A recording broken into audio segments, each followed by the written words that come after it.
এইটা আমার একটি রিসেপশন ব্রাইড ছিল। প্রত্যেকটা কাজের পিছনে কিছু না কিছু গল্প থাকে, আর সেইটা যদি ভয়েজে না বলা যায় আসলে বোঝাই যায় না। ব্রাইডকে রেডি করার পরেও আমার হাতে কিছু পার্টি সাজ ছিল। আর ব্রাইডের বাড়ির লোকজন তার মধ্যেই ব্রাইডের যে রিসেপশন ভেন্যু ছিল সেখানে তাকে নিয়ে যায়।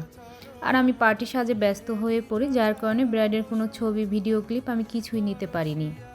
আমি আমার সমস্ত কাজ শেষ করে খাবার খাই। দুপুরের খাবার খেয়ে যখন ব্রাইডের ভেন্যুতে যাই, গিয়ে দেখি আউটডোর শ্যুটের জন্য ফটোগ্রাফার দাদা ভাইয়ারা তাকে বাহিরে নিয়ে যাচ্ছে। তারপর সেখান থেকে এসে ব্রাইড নিজেই খাওয়া-দাওয়ায় ব্যস্ত হয়ে পড়ে। তো আমি আর ছবি নেওয়ার সুযোগই পাচ্ছি না।